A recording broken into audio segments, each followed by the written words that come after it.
everybody, welcome back. Today I am so excited. I have the amazing Managing Director, John Elliott from TOMS Shoes here, and I am so excited to share him with you today. So welcome. Thank you. Thank you for allowing me into your beautiful home. So good to have you. It's lovely to be here. So one of the things I love about TOMS is the mission and the vision behind it. So for people who don't know, can you share a little bit about how it all was birthed into this world? Absolutely. It's Blake Markowski, who's the founder.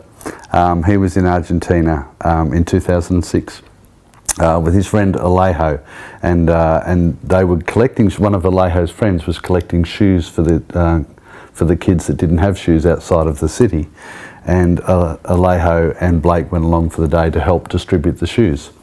And that night they were just sort of having a chat and having a few beers, and sort of said that felt nice, but it sort of didn't feel all that sustainable, because we won't be here in 6 months' time, and when those shoes wear out, where are they going to get their next pair from? And Blake was wearing his alpargatas, which everyone in Argentina wears alpargatas, and they've been, like, rich people wear them, poor people wear them, and so they're the traditional shoe. I think alpargata actually means slipper. So very comfortable, and he sort of picked up his alpargata and said, look, these are really cool shoes. I really like wearing them. I think Americans will really engage in buying alpargatas. So what we should do is go back to America and incorporate the second pair in the first pair price. And then there was a village of about 250 kids. So I think in his mind he sort of had a vision of saying, well, you know, if we can sell 500 pairs of shoes, these kids will get 2 pairs of shoes every year.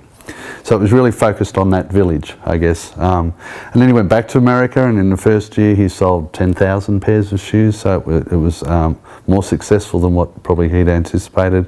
And he went back with his mum and dad and a couple of employees and interns, and distributed now 10,000 pairs of shoes.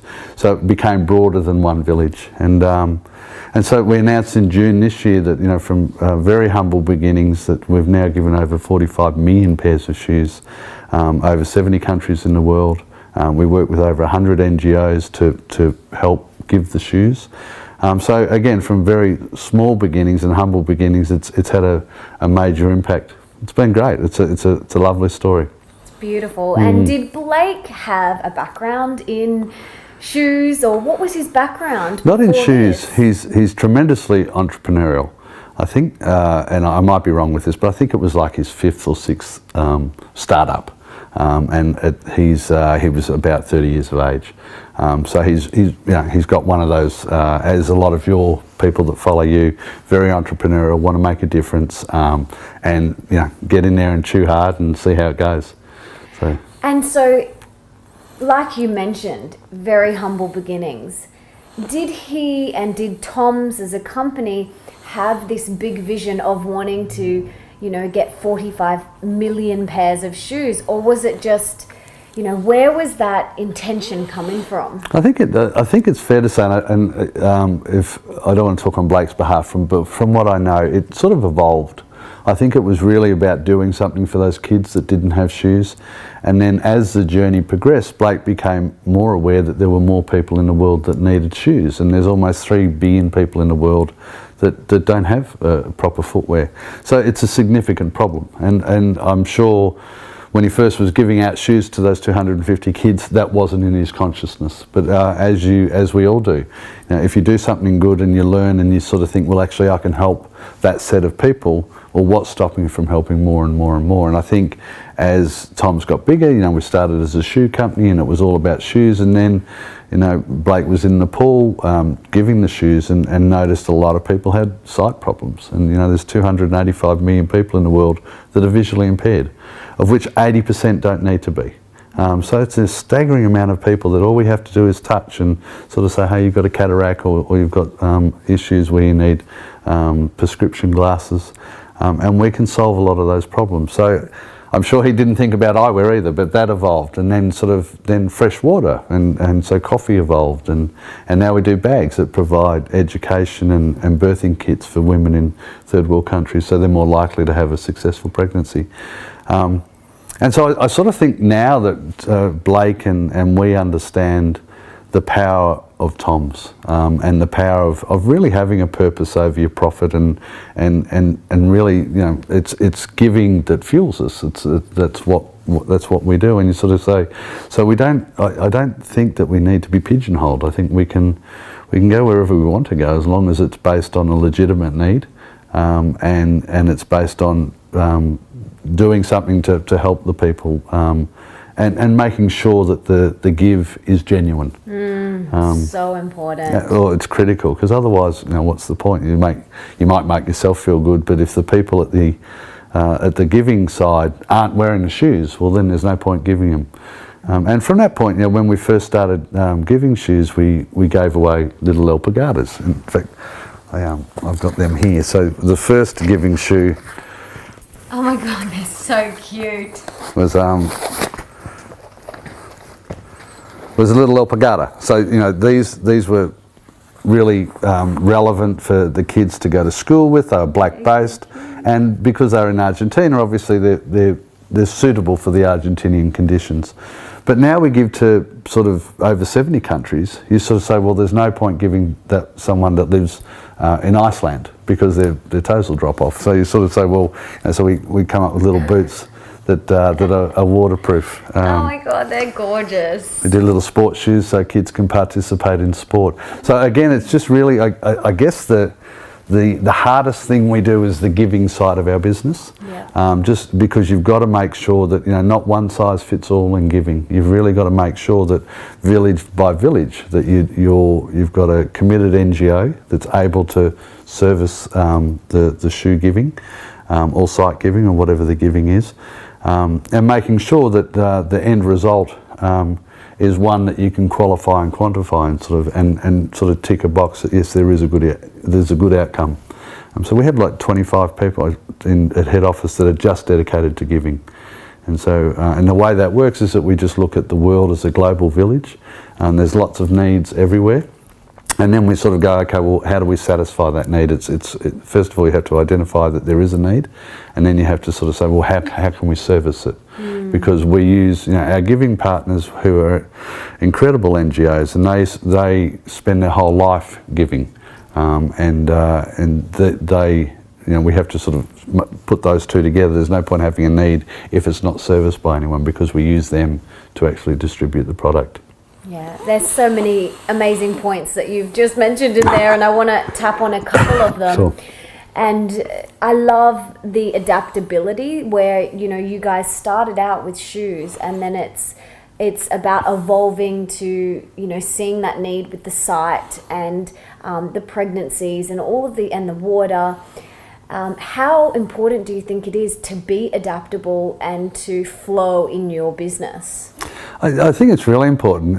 It's you know, first of all, I guess it's really important that what you do today you do well, because I think there is, particularly for the entrepreneurial mind, you have you know, 100 thoughts a day, so to speak, and most of them aren't silly, but most of them you have to dismiss, because you can't do 100 things a day. I wish. Yeah, exactly right. So I think it's really important that, you know, it was really important that we made sure that the shoe giving was legitimate, and we did it well, and we're certainly evolving. I think Blake would be the first to say that we're learning every week and every month on how to do things better. So it's sort of make sure what you're doing today is good, I guess, before you let your creative juices run too much, because there's no point doing 100 things poorly. You might as well just do one thing really well. And once you've got that credibility, well then, and I think this is the interesting thing with TOMS, is that because it was so understandable to start with, one for one, I buy a pair, they get a pair, and it was, and we did. You know, we gave the shoes away, and we were transparent in where we were giving them and how we were giving them. So I think there was an element of trust that our tribe really embraces now, and says, well, actually, if TOMS, they did such a good job with shoes, I trust them with my eyewear, and I trust them with these other things, and so you've got to make sure that you nurture and make sure that trust is not ill-founded, and that we do everything that we can to make sure that we continually improve. And I think, you know, like life, business is very much a journey. And I think it's just really important to get your purpose and elevate that over your profit, and sort of say, well, what are you here for, and what's the good that you're going to do, and use that as your North Star, and make sure that that's what you keep focused on, because that's why consumers connect with you. Absolutely. Yep. How important do you think authenticity and transparency is in business? It's everything, isn't it? Mm-hmm. It's a little bit like your own integrity. You sort of say, well, regardless of what you do in your life, you have to nurture that very, very close to you, because you only get one chance at it. And once you've lost your integrity, it's almost impossible to get it back, I would have thought, particularly for the people that found out that you weren't integral. Mm-hmm. I think it's everything. I think the really pleasing thing for me is that business is becoming far more important than making a profit. I don't think the consumer minds that you make a profit. I don't think they really care. But I think the consumer, particularly the millennials that are coming through, are really looking at purpose and sort of saying, well, I have a plethora of choices, we all do. So what are the outcomes of me buying? What good am I going to do by making this purchase, if I need to purchase? And I think companies like TOMS certainly inspire me. It's the day I found out about TOMS, I thought, oh my God, that's the nicest thing I've ever heard. And jumped on a plane and hassled them to death until they gave it to me. Give me a job. Exactly right.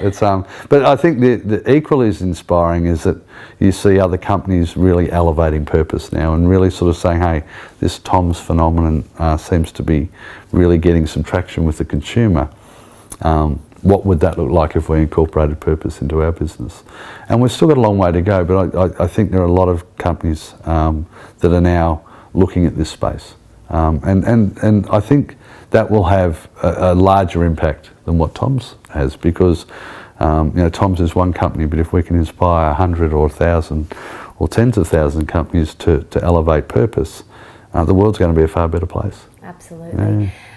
What would you suggest to companies who have been a little bit more profit focused but want to kind of shift into the passion and the authenticity? Like, how can they kind of steer back to, leading with heart and building with heart?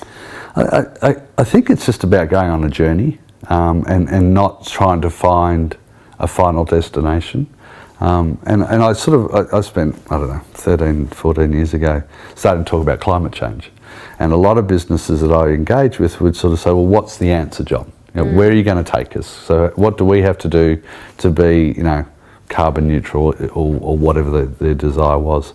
And it really was, you sort of say, well, back 13 years ago, the science and the technology was far different than it is today. So any answers that you would have 10 years ago would be almost irrelevant today.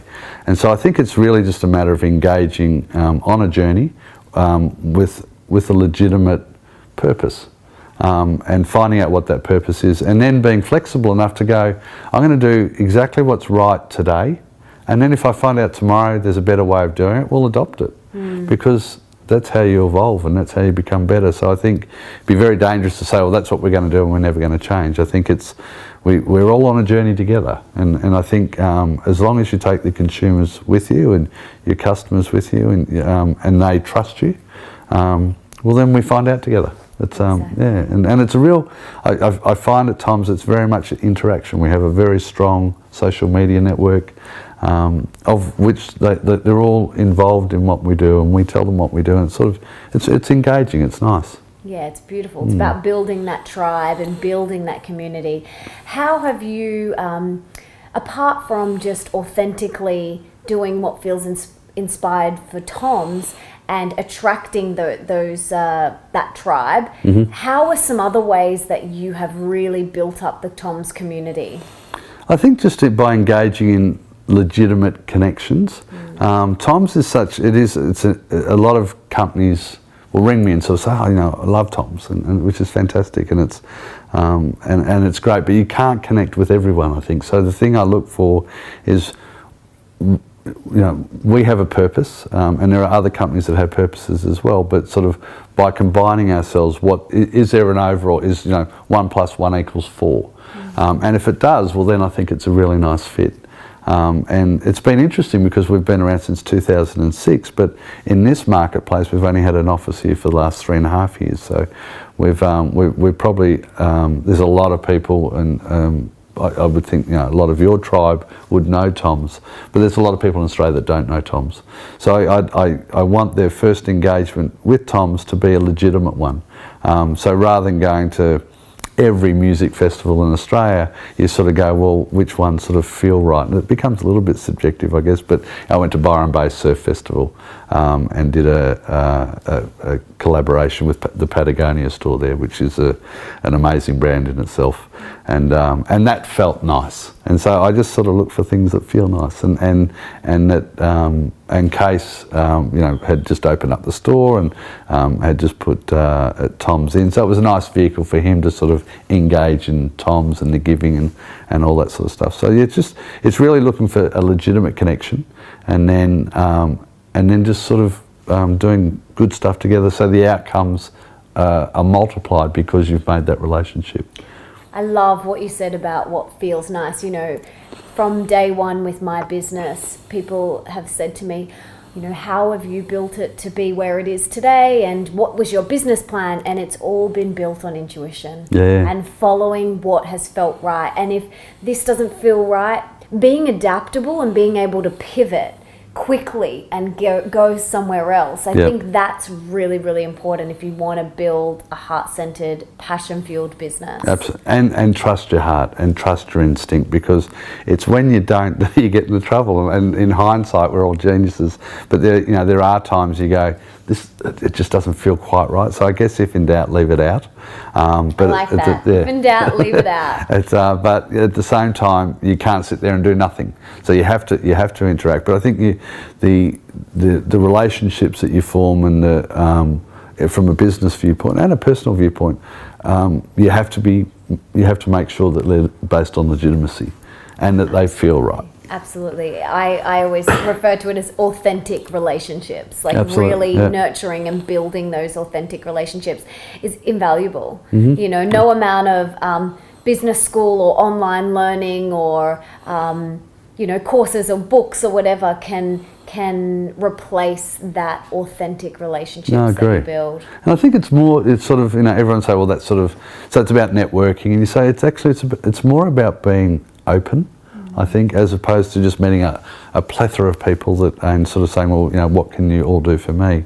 It's really about having an open heart and sharing parts of yourself, and I think by doing that, some people sort of really click in, and you go, yep, okay, we can do. I'll give you an example, I guess, of just talking.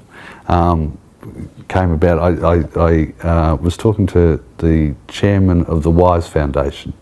Now, the Wise Foundation was the philanthropic arm of the Adeem Group, and the Adeem Group, they own about 10 different companies, but they used to own a body shop. They've just sold it to L'Oreal. So very big company, all that sort of stuff, and they're committed to using business for good. And Graham and his team have done an amazing job since the 70s and 80s. So very early adopters in this space, I guess. So I was talking to the chairman, and he said, what do you want to do with the brand? And I said, I want to tell the story. I think the TOMS story is so amazing that I want to create a little TOMS space and really engage with people. And he said, so I want to do a pop-up shop. And he said, we've got a little shop down in Manchester Lane in Melbourne, which is vacant at the moment. Would you like that? I said, yeah, that's like an unbelievable spot. And he said, well, you can have that, no worries. And he said, in fact, all of our staff get 2 days volunteer days. We pay them for, and they go off and do volunteer. And a lot of them haven't done it, so we could probably actually get them, this is the body shop staff, to staff the pop-up. So we did it for 5 weeks, and so we had a pop-up store there, of which we sold almost 1,200 pairs of shoes, 63 pairs of sunnies. So obviously we restored 60 people's sight, and then all of the retail profit we gave back to charity. So we actually donated $37,000 for 5 weeks sort of work. But and it wasn't work. God, we had just so much fun. You know, on Friday nights I'd put on some free grog and some cheese and biscuits, and we'd have a band in there. And it was really just, it was one of those ones you go, how did sort of this happen? We didn't plan it, but it just sort of, by sharing what I wanted to do in an open way, and he was in a position to help. At the end of the 5 weeks, we literally had all of the staff going, "You've got to do this again. This was like amazing. This is not work. This is," because we all felt it was like it was TOMS amplified, because everyone was volunteering and they were so excited to be engaged in the story, and it was powerful. And that sort of stuff is powerful. Absolutely. And all stems from just opening your heart and sharing. I think so. Yeah, absolutely. It's beautiful. It's and I think it makes a lot of difference when you've got a purpose. Exactly. If I sit down with you and say, let's make some money, I don't know, to me that feels, I don't know, maybe if you're inspired by money, it's great, but you sort of go, I don't know where the conversation would go next. Yeah. It wouldn't interest me. Yeah, exactly. But you sort of say, actually, by being together, we can do some really good stuff. And as you say, we gave the one for one. You know, we gave sight, but we gave $37,000 to charity on top of it. It was awesome. Wow. And being such a big company, how do you, because a lot of my tribe, they, entrepreneurs, and they have their own businesses. How does TOMS and Blake and yourself keep the motivation going within the business and the inspiration? How do you guys keep that? I think I won't talk on Blake's behalf. I'll talk certainly on mine. I sort of look at if you look at the footwear needs, you sort of say there's almost 3 billion people that haven't got shoes or haven't got the ability to get shoes on a regular basis. So that's a significant problem.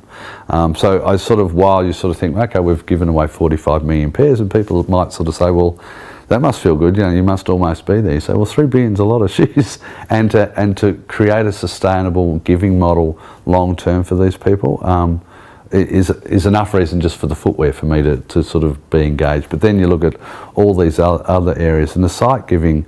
And I've been selling shoes since the 80s, so I love selling shoes, and I'm a shoey, I guess. And I haven't had a lot to do with eyewear, but it was really interesting. I went to a giving trip in Guatemala last year, and we spent 4 days at Cabane, sort of north of Guatemala City, and went to separate villages every day and gave the shoes away. And it was it was amazing. It was great. It was really cool to see the villages and the people, and it's an irony that they're the happiest people I've ever seen. Yet they have nothing, but they sort of have everything. So we can That's beautiful. Yeah. So we can learn from them. I think it's as we become a global stage, it's one of those things that doesn't quite make sense. They look at us and say, we want to be like you, and I think we should be looking at them and say, well, I want to be like you. Just to really engage in the simplicity of why we're here, rather than I think we're so lucky that we've got so many distractions and so many opportunities as entrepreneurs or as business people that sometimes you lose the simplicity of what life's all about. And you get reminded really well, I think, when you go to Guatemala or you go to India or any of those type of places. They're very good places to reflect. So that was cool, and the footwear giving was great. Then I went back to Guatemala City, and we went, one of our giving partners called Visualeisure, which is that little band there that I've still got on. So we went there and actually saw the sight giving, and so they do the cataract surgery, and so we did an outpost, and we had 387 people that we tested on the day, of which 59 people needed cataract surgery, and of which 37 were done the following week. So it's very quick, and they have a private practice and a public practice, and the private practice, along with TOMS, helps subsidise the public one. So they do all that for free. And so on the last day, we did this outreach, and we were there sort of testing people's sight. And if they had a sight problem, obviously we'd send them to the appropriate people. We didn't do it. But just at the end of the day, there was a husband and wife, grandfather, and this little girl. And the little girl was holding the grandfather's hand. And the mum and dad told us through an interpreter that their father or her grandfather had decided today that he would get the surgery because he'd been thinking about doing it for 5 years, but had been very scared. And he had really really bad cataracts. So it's not as though they're totally blind, but he just basically sees, black and white and blobs. And the really sad thing about that is that, the 5 years of him deciding that he was, will I have the operation, will I not have the operation, I'm a bit scared. They take their little girl out of school and she holds his hand because they don't have seeing eye dogs. So that girl has no ability now to get an education. And so it really occurred to me that when you restore someone's sight, you affect the whole family. You can affect 3 generations of people just by restoring Granddad's sight. If he had have made that decision 5 years ago, she would have stayed in school. And schooling, particularly for women in third world countries, historically hasn't been great. And it's getting better, but it's things like this that you just sort of go, wow, restoring sight is significant and really makes a big difference. Yeah. Absolutely. And how do you decide what countries to go to? It's all done by our awesome giving team in head office. So as I say, we look at the world as a global village, and then we sort of go, okay, where's the need? And there's heaps of need everywhere, all around the world. But how do we fulfil that need? And how do we do it with credibility and legitimacy? It's an interesting story. I was in a remote Indigenous community last October. And while I was there, I sat down with the school principal. There's 150 kids there. None of them had shoes.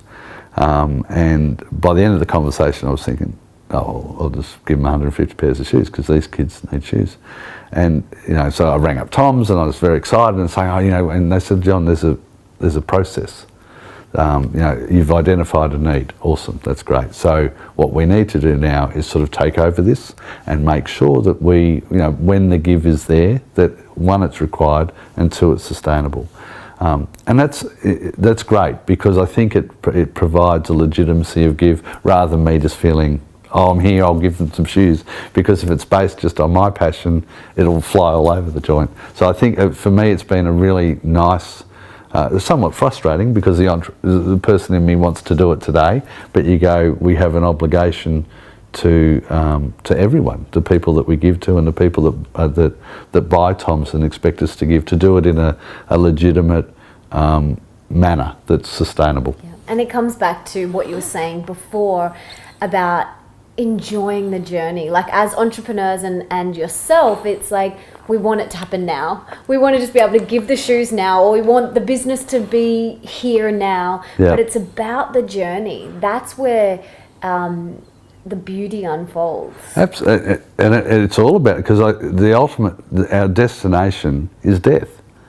I'm not in a hurry to get there, and I'm sure you're not as well. And so I don't think, I think we should be fluid enough always just to live the journey and not worry too much about the destination, because at the end of the day it's inevitable. We don't know when that's going to happen, and you sort of go, but we might as well just do a truckload of good in the interim and really enjoy that journey and sort of engage with new people that you meet and really, I don't know, just evolve and sort of become as good as you can by helping others, I think. And I'm often not sure if I'm the most selfish person in the world, because I think we all agree that by giving you get back, and you get back so much more. So it's tremendously fulfilling to be on that journey and to sort of to be in a fortunate position to have a vehicle that does help. Absolutely. Yeah, it's great. So you've done the shoes, you've got the sight, you've got the water, you've got the bags that help the pregnancy. What's next? Or is this top secret? Well, I don't know. I think it's limited by, to some extent, our imagination. It's sort of you sort of go, well, why would you stop? If we can do something and we can have a positive impact and make the world a better place by doing it. I think that's the gauge that Blake would use. I think he would also, say that we've got to do what we're doing well. And so I'm not sure that it's a matter of bringing out something every 6 months. Let's make sure our shoe giving is legitimate and great, and let's make sure that the shoes that we give evolve and become better. and that we're always looking at that process to get better. And then with sight giving, so I sort of think that certainly I don't think we're being driven by our tribe saying I need a new thing to support.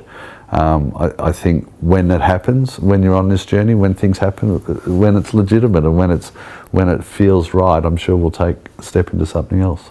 Yeah. But from a timing viewpoint, I'm sort of not busting for it. I sort of think, we've got our hands full doing what we're doing, and let's just make sure we do this really well.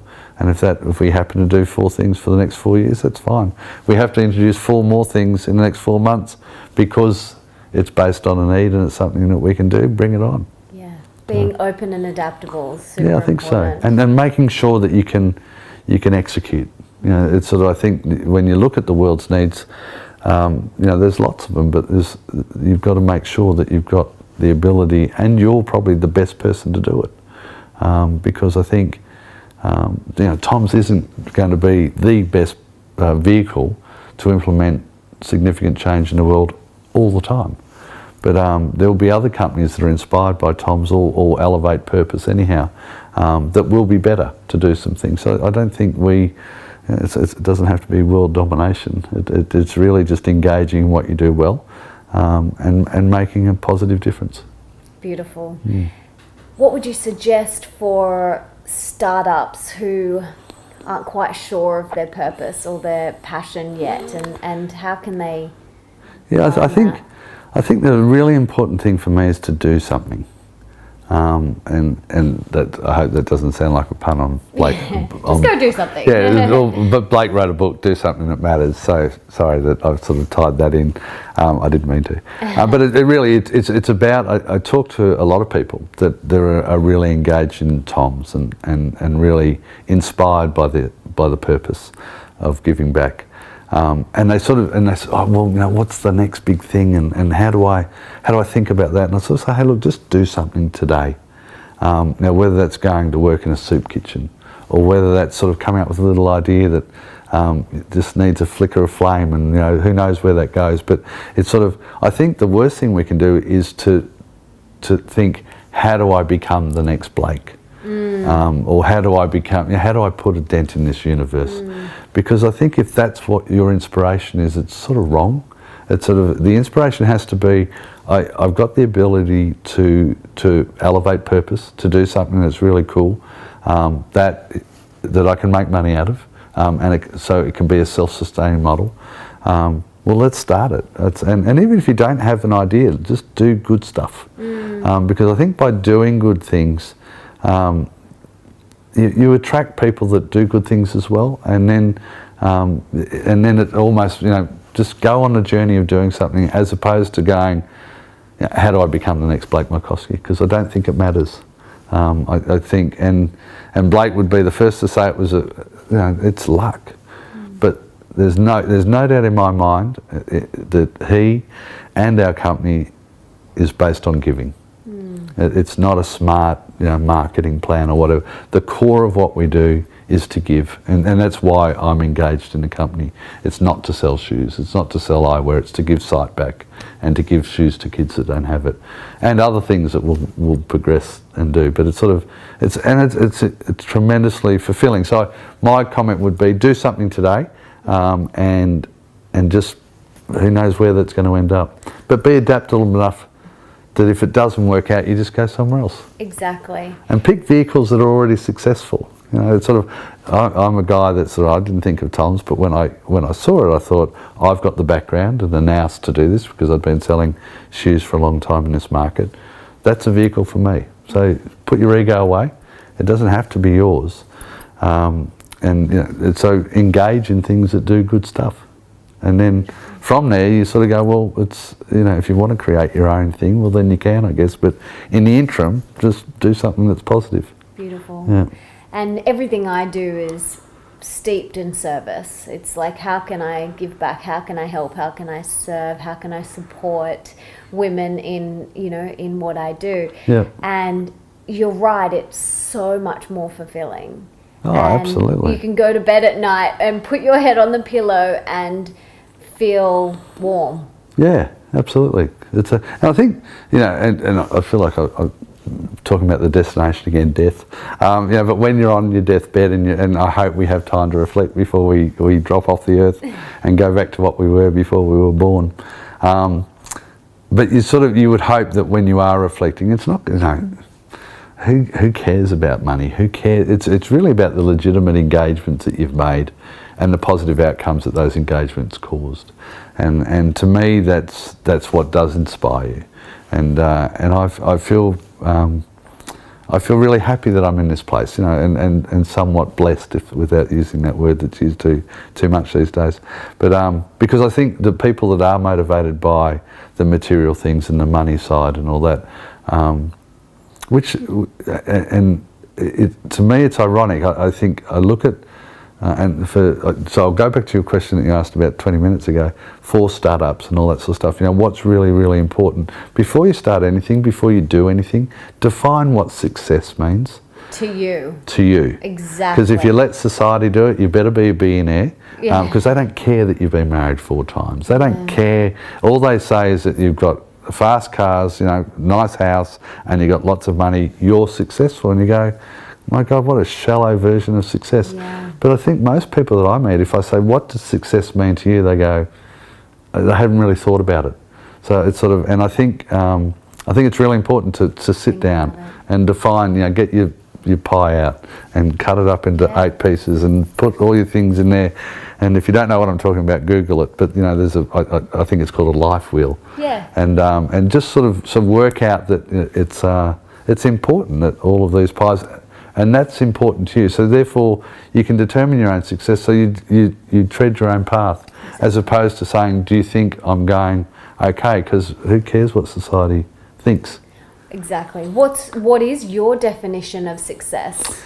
It's changed. It's in my 20s. I was married with had 2 small children, and hadn't even thought about balance or success. I think I heard a motivational speaker in my mid-30s who did a life wheel. And that was a revelation to me. I'd never really thought about life balance or anything like that. So I was a bit of a slow starter. Still am. And better late than never. So I sort of looked at that and thought, oh, okay, this is interesting. I'm in my mid-30s. I had 2, I've got 2 lovely boys and Kathy, my lovely wife, and they were, I don't know, 8 and 10, I guess. So life was pretty hectic because we got married young and all that sort of stuff. And so I think I spent my late 30s, early 40s getting balance. And I think in my 50s now, I sort of think, I'm pretty cool not having a balance. Because I think anyone that tells me that they're totally balanced, I think, I don't know, I just can't, to me I can't, not that I can't accept it, I say good on them, but I don't have any desire, I think, to have a perfect balance. I just want to try and get those pieces of the pie to give all of them the respect that they deserve. Understand that I spend an enormous amount of time working. And so that's because you love it. Of course. So yeah, absolutely. So you sort of go, well,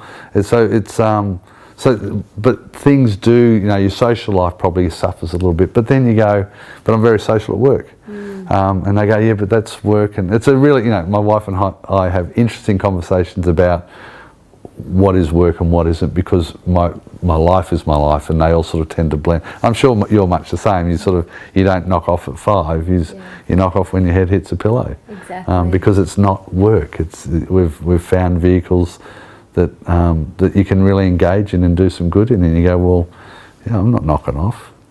It's what we do. I love that. I speak about that to my tribe all the time, about redefining success on their terms. And I've got a book coming out at the end of the year called Mastering Your Mean Girl, and there's a whole chapter on redefining success on your terms. And also then I write about financial success as well, because that looks different to everybody. That might mean, for one person, having $1 million in the bank. Yep. To another person, it might mean being able to afford a plane ticket overseas. You know, so there's so many different definitions, and it's about being true and authentic to you and going, well, if I can put my head on the pillow at night and, I have, done this, this, and this, well, then I feel like I'm successful. So I love that you have you know, gotten rid of the society's belief around success, and you're, you know, forging your own path, and it's just amazing to see. And I think it's done purely just by following your heart. You know, when I think normally, and I'm 54 now, so you sort of think, well, maybe I should have started taking money seriously before I became 54, and you sort of go, no. And part of me goes, well, you're not going to be able to work and again, my wife and I have healthy conversations about this, and you sort of go, well, maybe I just sort of should knuckle down a bit, and you go, no, this is the journey. It's not important. Money's not important, and I'm sure people will say, but you know, if you have got $1 million and you've got an investment and you do get sick, I'm going to live a better life than you, and they're probably exactly right. But it's but if I am sick and then I die, well, I'm dead. Yeah. Do you know what I mean? You sort of say, while I'm not sick and while I'm not dying, I might as well just keep doing what I love. Yeah. And accumulating wealth is not something I love. It's accumulating experiences that is really what life's about, isn't it? Oh, yep. Yeah. They're those memories, you know, those beautiful moments. You can't take the money with you to the grave. And you can't buy that. Do you know what I mean? So it's sort of, anyhow, enough talk about money. I know. It's not important. That was a little tangent we went on. I wanted to ask you about B corporations. Can you explain a little bit about B Corps to my tribe? Absolutely. It's I think particularly as startups and all that, I think we would recognise that there's a transformation happening, and part of that transformation in business is elevating purpose and making sure that there's positive outcomes when you go into business. And B Corps, I was very lucky in the year 2000. I worked with a couple of guys that had a basketball company called M1, which was out of Philadelphia, and I sort of introduced that into Australia, and that was my first brand that I actually picked up and sort of ran with in Australia, and it was great. I learnt a lot, and one of the most rewarding things was that I created a relationship with two of the founders, Bart and Jay, who are good friends of mine and really lovely people. You'd like them, and they love talking about life and all that sort of stuff. And when they sold M1, they had a lovely ethos at M1. It felt more like a family than a job. And the guy that bought it obviously put his own set of rules in, which I think Bart and Jay reflected on and thought, well, it's a bit sad that our families, but they sold the family, so they knew what they were doing and all that sort of stuff. But they looked at it and said, well, there's something inherently wrong that you can't sort of put your ethos into a business and put it into your charter almost. And so they started looking at that, and there was another guy called Andrew, so there was 3 founders, and they started this thing called B Corps. Now B being benefit and Corp being corporation. And they started about 8 years ago, I think, in America, and they've gone around state by state, and I think there's 28 states now that they're recognised as B Corps. And Delaware, which most of the companies in America are registered in Delaware. That happened last year. So they've had it, and there's over like 1,300 B Corps now in the world, of which most are in America. And what it does is it allows companies to pursue a triple bottom line, being people, profit and planet, as opposed to just being profitable. Because particularly public companies, they have an obligation. Their sole obligation is to maximise the return to their shareholders. And that's what they got to do. So if you're a CEO of a company and I'm a public company, and I go, actually, I'm concerned about climate change, and I'm going to buy a big chunk of the Amazon rainforest because it feels like the right thing to do. If you use companies' money to do that, and the shareholders can show that compromise the returns, they can see and they'll win. And so it seems like there has to be a new format. We have to redefine what success means in business. And the lovely thing about B Corps is that not only does it look at that space and go, well, how do we do it? It creates an assessment tool on how you do it. So, you know, if you Google B Corps, the first thing you'll be asked is, you know, go on this assessment tool and rate yourself. And it's really good, I think, for startups and all that sort of stuff. Because I think it's easy to say that we're going to use our business for good. It's a great statement and it's a good statement. But you go, but how? And you go, I don't know, I just sort of do good stuff, you know. Yeah. And you go, okay, your good stuff and my good stuff, and it's part of your tribe's good stuff. How do you define that? And you go, I don't know. Well, B Corps do. And so I think, you know, if you get 80 points or above, you get recognised as a B Corp. And so it gives you a roadmap on how to become better. So I would say to all of your tribe, you know, go on to B Corps. And if you rate yourself and you get 30 out of 80, don't be sad. You're on a journey. You know, Exactly. it's just, it shows where you are today, but it shows where you can go tomorrow. And so I love being on B Corps. So I'm on the board of B Corps and have been for the last couple of years, and we're really seeing a significant interest in B Corps in Australia and New Zealand. And again, it's another vehicle that I just feel really happy that I've got, because that's implementing positive change as well. So it's cool. So amazing. No, it's great. Really beautiful. You know, you can really feel how much heart is in the company and yourself. And it's just so nice to, you know, have this space to chat with you about it. I can sit here all day and chat with you about I must show you our virtual reality giving trip before we go though. So it's this is a little place in what we've just introduced. So this is fairly hi-fi tech for me. It's very high tech. It is. So basically what we've done is we've taken a 3D or virtual reality film of a place in Peru where we've been giving since 2007. And it just gives you an insight. It obviously doesn't take you to Peru, but visually it does.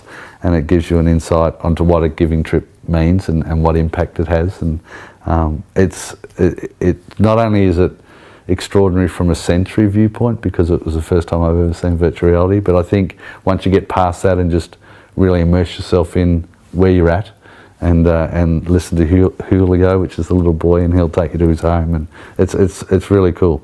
So should we do it? Well, let's do it. Alrighty. So what do I do? I'll just see if this little thing's on. Okay. So pop that on. Go over my hair. Yeah. Okay. So what's happening? Can you see a little? Yeah. So can you see a little start button? Yeah. Okay. So put your little icon in your start button. Yeah. Has it started? Yeah. Sorry. Yeah. It has. Now it's black. Okay. Now it's Okay. starting. Now you're going to get headphones on. So can you hear it? Yep. So wherever you look down. Oh my. Look all the way around. So wherever you look, you're going to see. Listen to the story and immerse yourself in it. So tell the guys what you're seeing. So all the kids are playing skipping rope, and there's kids everywhere. We're in the school at the moment, and now they're measuring up their feet for the shoes. Wow, and there's boxes and boxes and boxes of shoes. Wow. And because it's in Peru, I'm just showing you guys the alpargata. So that's a shoe that we give. Now we're at Julio's place. How cool. He's 9. He's showing us his house. If you turn around, you'll see his mum. Oh my God. The house is like a tiny little Room. shack. One room. About a third of the size of the room we're in. Yeah. Which they all sleep in. Oh my gosh. Oh, Julio's dancing. Oh my gosh, it's the cutest. He's got some moves. He's got some moves. What a cutie. Now he's doing the splits. Oh my gosh. What a cutie.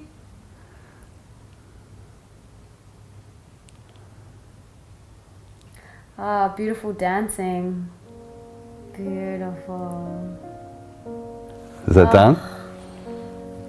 Oh my gosh. Wow. Wow. How amazing. It made me really emotional. Yeah. Like I got really... Yeah. My eyes started welling up in there. It's just so beautiful. Just, it makes me want to go there and help. Well, and I think it gives you a really good insight into the impact. And it just gives you an insight into how they live and all that sort of stuff. And I should mention, one of the inspiring things about TOMS is that not only the giving that we do, that how we inspire other people to look at purpose. And these headphones are Listen headphones, and when you buy a pair of these, they restore someone's hearing. So again, Joe, who's the owner of Listen, used to work with Blake. Back in I think about maybe 4 years ago, and was really inspired to go on his own journey then. So I think that's one of, what we do from a giving viewpoint, I think is awesome. But the influence we have with other businesses and looking at what changes that's making is equally as awesome. Because I think collectively, it is about going on a journey, but holding hands with a lot of others and going together. Because if you go on a journey by yourself, it's a fairly lonely one. But you sort of ultimately, from a business viewpoint, is that you want to take everyone with you and to inspire everyone to come on the journey with you and to evolve and be better. And it's more fun when you've got people to do it with. Absolutely. Yeah.